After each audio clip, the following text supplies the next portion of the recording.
A vida carrega em si tantas nuances e sutilezas que seria irresponsabilidade dizer que alguém ou é totalmente sortudo ou totalmente azarado, ou então é somente abençoado ou somente amaldiçoado. No geral, todos nós carregamos essas características conflitantes que acabam se intercalando em diferentes momentos da vida. Mas o que aconteceria se, em uma única pessoa, nós potencializássemos essas contradições ao máximo? Bom, aí a gente teria Galois. Nascia em 25 de outubro de 1811, na França, Évariste Galois. Assim como Abel, e essa é só a primeira semelhança dentre várias semelhanças com o norueguês, Galois teve seus primeiros anos de estudo em casa. Educado pela sua mãe, ele recebeu uma sólida formação nos estudos clássicos e religiosos. E claro, como a gente está falando da França do século XIX, tudo isso envolto à influência das ideias liberais e iluministas, que viriam a ter um impacto decisivo na vida de Galois. E é somente aos 12 anos então que ele deixa a casa dos pais e começa a frequentar a escola em Paris. Um lugar cheio de regras e com uma disciplina tão rígida que deixaria o exército com inveja. Apesar desse ambiente nada inspirador, Galois demonstrava um bom desempenho em certas disciplinas como latim, grego e retórica. Mas mesmo com o reconhecimento dos seus professores, o diretor da escola acreditava que Galois ainda era muito jovem para participar de certos cursos mais avançados, como o de retórica do qual ele participava. Descrições como original e bizarro e bom a singular eram comuns nos seus boletins. Mas apesar dessa experiência indigesta envolvendo o diretor e o curso de retórica, nada é totalmente ruim. Foi nesse período e um pouco por causa dessas situações que Galois acabou descobrindo a matemática de uma nova forma. De fato, ele se tornava cada vez mais indiferente em relação a outras matérias e se concentrava muito mais na matemática. Reza a lenda que Galois leu apenas em 2 dias o livro de geometria escrito por Legendre, um livro a princípio destinado a ser um curso de 2 anos. Essa história é um pouco exagerada? Talvez. Mas a verdade é que Galois avançava muito rápido e já tinha a capacidade de entender as pesquisas de ponta da época. Mais do que isso, sem conhecer o trabalho de Abel, durante 2 meses ele tentou encontrar uma solução para a equação de quinto grau. E assim como o norueguês, acreditava que tinha encontrado uma fórmula. Mas claro, não demoraria muito para ele perceber que havia falhado. Mas assim como foi com Abel, essa equação não seria um obstáculo para Galois, mas uma espécie de trampolim, que o faria atingir patamares jamais alcançados na matemática.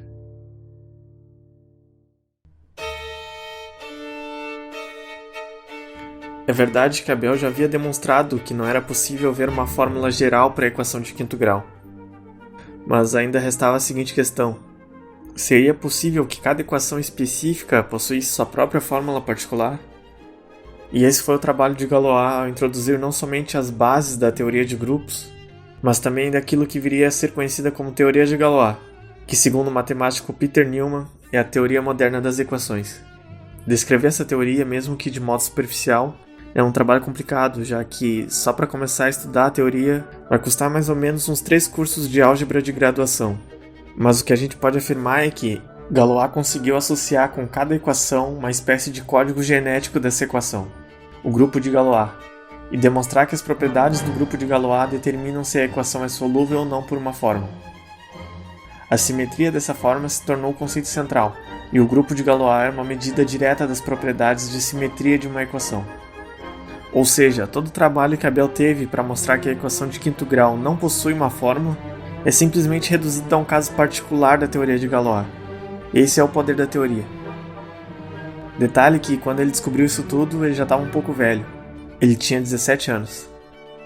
Seu professor ficou tão impressionado que o incentivou a organizar o seu trabalho em forma de 2 monografias, que o próprio professor levaria ao grande matemático Cauchy para apresentar na Academia Francesa de Ciências. Bom, se você já conhece a história de Abel, já deve suspeitar do que aconteceu. Se passaram mais de 6 meses e Cauchy, que estava encarregado de apresentar na academia alguns trabalhos próprios e o próprio trabalho de Galois, sempre muito altruísta, acabou apresentando somente o próprio trabalho. Bom, apesar disso, ainda havia uma outra opção. A academia havia criado naquele mesmo ano o chamado Grande Prêmio de Matemática, e Galois então decide concorrer ao prêmio escrevendo o mesmo trabalho. Galois então ganha o prêmio, publica seus artigos e se torna o maior matemático da época? Não, claro que não. Por algum motivo, o secretário da academia, Joseph Fourier, Havia levado o manuscrito para casa e viria a falecer pouco tempo depois. E o trabalho, no fim, nunca foi recuperado entre os documentos dele. E o resultado disso tudo é que, sem Galois saber, o seu trabalho não foi sequer considerado ao prêmio, que no fim foi concedido a Jacobi e Abel, mesmo este já falecido. Aparentemente, ao longo da história, o não reconhecimento dos talentos em vida é uma constante. Ok, mas a desgraça acaba por aí, certo? Errado. Um pouco depois de Galois submeter o seu trabalho à academia, seu pai, que era prefeito de uma pequena cidade no subúrbio de Paris, foi vítima de alguns inimigos políticos que forjaram sua assinatura em diversos documentos. E isso o colocou em um escândalo público do qual ele não viu outra saída a não ser tirar a sua própria vida. Infelizmente, apenas um mês após essa tragédia, estava marcado o exame de Galois para admissão na Escola Politécnica de Paris. Uma instituição muito prestigiada e que provavelmente iria trazer uma maior maturidade, auxiliando ele tanto no estudo como na pesquisa. Essa seria a sua segunda e, portanto, a última tentativa permitida segundo os critérios da instituição. Galois se colocaria sob a avaliação de 2 examinadores que, segundo o historiador Temple Bell, não eram dignos de apontar os seus lápis. Bom, seguindo o curso da desgraça, Galois não foi aprovado. Até hoje não se sabe muito bem as razões disso. Alguns dizem que foi porque, talvez pela tendência de fazer cálculo de cabeça, ele não desenvolvia muito bem as ideias no quadro negro, e acabava colocando somente o resultado final, o que deixou uma má impressão no exame oral em que se deveria ser o mais claro possível na exposição. Outros vão dizer que ele respondia de forma arrogante e chegou até mesmo a jogar um apagador em um dos examinadores. Quão verdade são essas histórias é difícil dizer, mas o fato é que Galois não estava em uma boa fase. E além disso, tinha um modo particular de ver e fazer matemática, o que ironicamente talvez o tenha prejudicado. Mas sendo rejeitado, ele teve que se contentar em ingressar na menos prestigiosa escola preparatória, também conhecida posteriormente como escola normal. Mas a gente também não pode ser injusto.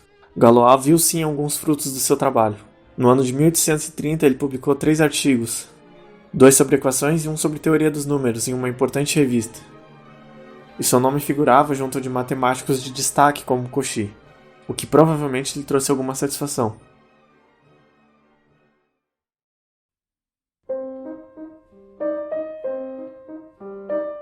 A França nunca foi um lugar calmo. Ao contrário, foi o berço de grandes revoluções políticas e culturais ao longo da história. E Galois presenciou justamente um desses momentos, que foi a Revolução de 1830, em que o rei Carlos X, considerado um monarca absoluto, foi forçado pela oposição a deixar o trono para que assumisse Luís Filipe I, que representaria o meio termo entre a monarquia e os ideais republicanos. Dado todo esse contexto, a sua criação e também a influência de certas amizades, Galois começou a se envolver com a política e se junta à ala militante do Partido Republicano. Considerando a personalidade passional de Galois, esse envolvimento dificilmente daria em boa coisa. De fato, o ativismo político lhe trouxe diversos problemas. Ele chegou a ser expulso da escola normal por supostamente escrever uma carta confrontando o diretor e o acusando de uma forma irônica de ser um falso liberal. Também foi levado a julgamento acusado de ameaçar o rei durante um jantar dos militantes do Partido Republicano. Mas no fim acabou sendo liberado, e como a desgraça nunca vem só, mais de 2 anos depois da primeira vez que Galois apresentou à academia sua tese, finalmente eles emitiram um relatório. Mas infelizmente não era a resposta que Galois esperava. Uma parte do relatório dizia o seguinte: fizemos todos os esforços possíveis para entender a tese do Sr. Galois. O raciocínio não é suficientemente claro, nem suficiente desenvolvido para que sejamos capazes de julgar sua exatidão. E não estamos em posição que nos permita emitir uma opinião neste relatório. A academia, então, com base nesse relatório inconclusivo, acabou não aceitando a tese. E é difícil dizer se essa rejeição se deu realmente pela falta de clareza de Galois, ou talvez pela inaptidão e falta de boa vontade dos avaliadores. Ou quem sabe uma mistura de ambas as coisas. Mas o que é claro é que uma notícia dessa para um jovem melancólico e revoltado politicamente só serviria de combustível para a desgraça. E não foi diferente. No dia 14 de julho de 1831, o menino, armado até os dentes e vestindo um uniforme ilegal da Guarda Nacional, liderava junto com um amigo um grupo de cerca de 600 pessoas em um ato político contra o governo. A polícia, já sabendo do que poderia acontecer, deteve os manifestantes e Galois, junto de seu amigo, foram presos. Galois foi condenado a 6 meses de prisão. A princípio pelo uniforme legal e por estar participando dos atos revolucionários, já que portar arma na França naquela época era algo comum. E durante esse tempo na prisão, em uma das inúmeras noites em que os presos já tinham tomado todas, Galois revela um amigo e colega de prisão que sofria muito ainda por causa da morte do seu pai. E momentos depois profere uma frase que ficou famosa por ser tragicamente profética: "Morrerei em um duelo por causa de uma sedutora de classe baixa." Esse tempo na prisão foi marcado pela alternância entre momentos de embriaguez e momentos de introspecção e abatimento. O seguinte relato da irmã de Galois retrata um pouco qual era a sua condição naquela prisão. Ele já está muito cansado, não se permite ser distraído por nenhum pensamento. Assumiu uma postura sombria que faz com que envelheça antes do tempo. Os olhos estão ocos como se ele tivesse 50 anos de idade. De fato, Galois, em um de seus momentos de embriaguez, tentou até mesmo tirar sua própria vida, mas seus colegas, percebendo, prontamente o impediram. O fim de seu período de prisão chegou por ocasião de uma epidemia de cólera, que ocorreu na primavera de 1832 em toda a Europa. Foi então concedido a Galois ser transferido a uma casa de repouso, onde ele ficaria em liberdade condicional. E lá ele acaba conhecendo uma garota de mais ou menos uns 17 anos, chamada Stéphanie Dumotel. Sim, esse é o nome. Pelas cartas trocadas entre os dois, que se pode ter acesso, não fica muito claro se ela realmente tinha mostrado algum interesse ou se foi somente educada com ele. Mas o que fica claro é que ela não hesita em cortar qualquer laço que eles tivessem e acabar com as esperanças do garoto, em razão ao que parece de algo que o próprio Galois teria feito. E dessa experiência frustrante, Galois relata por carta a um amigo: "Como posso me consolar quando exauri em um mês a maior fonte de felicidade que um homem pode ter? Quando a exauri sem felicidade, sem esperança, quando tenho certeza de que a drenei por toda a vida." E adiante ele segue: "Quero duvidar da sua cruel profecia de que não mais farei pesquisas, mas devo admitir que pode existir alguma verdade nisso. Para ser um estudioso, deve ser apenas um estudioso. Meu coração se rebela contra a minha cabeça." E esse trecho é a síntese do que era Galois. Que era alguém apaixonado, alguém totalmente devoto àquilo que lhe despertava algum interesse. Não era aquele típico estudioso metódico e organizado. Se fosse dedicado, seria em razão da sua própria paixão e não pelo dever em si. E isso justifica o contraste entre seus avanços matemáticos e as reprovações nos exames, por exemplo. Como o próprio examinador de física da escola normal disse: "Ele não sabe absolutamente nada. Disseram-me que ele é bom em matemática. É uma grande surpresa." E isso tudo é muito irônico, porque a razão por trás de muitos dos seus sucessos, a personalidade passional, era a mesma que lhe trouxe muitos problemas. E um deles, infelizmente, irreversível.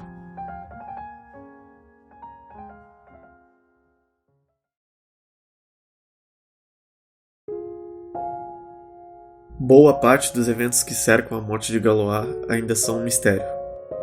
Então eu vou tentar me ater àquilo que se sabe que aconteceu, e que está de forma resumida em 2 cartas que Galois escreveu aos seus amigos republicanos na véspera do dia final. A primeira diz o seguinte: "Morro vítima de uma infame e seus 2 iludidos. É uma obra da perfídia que minha vida se extingue. Ah, por que morrer por algo tão pequeno, por algo tão desprezível?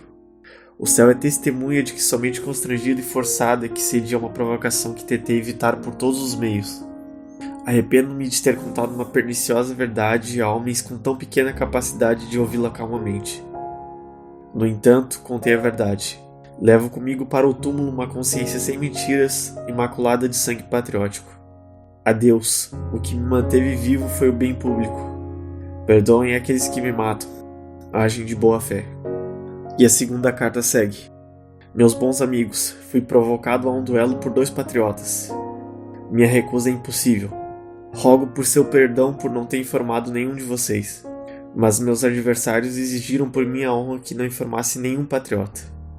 Sua tarefa é simples: provar que lutei contra minha vontade, isto é, depois de ter exaurido todos os meios de uma solução conciliatória. Lembrem-se de mim, já que o destino não me concedeu uma vida longa o bastante para que meu país se lembre de mim. Morro seu amigo." Então o resumo é o seguinte: Galois fez algo para ou com uma moça, muito provavelmente Stéphanie. E isso irritou 2 republicanos próximos à moça que, em uma discussão com Galois, provocaram um duelo do qual, aparentemente, ele não teria como escapar. E esse duelo então ocorreu na manhã do dia 30 de maio de 1832, em Paris.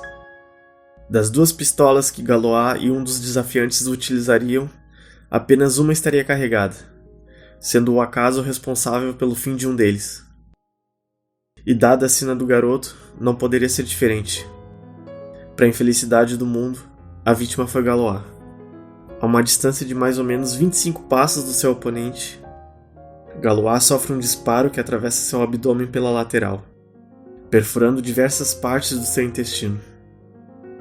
Ele ainda chega com vida no hospital, e vendo a tristeza estampada no rosto do seu irmão mais novo que o acompanhava, ao mesmo tempo que tenta consolá-lo, pede consolo em seus últimos momentos dizendo: "Não chore, preciso de toda a minha coragem para morrer aos 20. E de fato, Galois não resistiria e viria a falecer em 31 de maio de 1832, um dia após o incidente, aos seus 20 anos de idade. De modo semelhante a Bell, morre muito jovem sem ver todo o brilho que seu trabalho atingiria. Como diria o matemático Lie, um dos grandes matemáticos da era moderna, é particularmente característico da matemática que duas das descobertas mais profundas que já foram feitas tenham sido o trabalho de dois geômetras, dos quais um, Abel, tinha cerca de 24 anos de idade e o outro, Galois, não tenha chegado aos 20. Émile Picard, outro grande matemático, observando os avanços matemáticos do século XIX, disse o seguinte a respeito de Galois: "Ninguém o supera na originalidade e na profundidade de suas concepções." A mudança radical que a alma revolucionária de Galois buscava não veio através da força bruta na política, mas sim de uma forma fria e gradual através da matemática. Sendo assim, fica uma pergunta: será que não havia mesmo uma outra alternativa a esse duelo? Por que ele não fugiu ou algo parecido? Será que Galois não sabia do impacto que suas ideias poderiam causar? Bom, talvez ele soubesse, talvez houvesse uma outra alternativa. Talvez ele só não quisesse. Lembremos brevemente o roteiro da vida de Galois. 2 tentativas fracassadas em entrar na escola politécnica, 3 monografias rejeitadas pela academia, o suicídio do pai, a prisão e um amor não correspondido. Poderia criticar alguém assim por não ter tanta expectativa? De fato, Galois, um pouco antes da sua morte, se desenhou como Riquet, do conto de Charles Perrault, que era um anão corcunda, muito inteligente e educado, mas motivo de deboche de todos em volta. No final da história, ele cura uma moça da burrice e acaba conquistando ela dessa forma. Infelizmente, a vida nem sempre é como nos contos, e Galois não teve esse final feliz. No entanto, também é verdade que todos aqueles que o desprezaram, ou desprezaram seu trabalho de alguma forma, caíram no esquecimento. Mas quanto a ele, enquanto houver matemática, haverá a elegante teoria que carrega seu nome, e portanto, sua lembrança.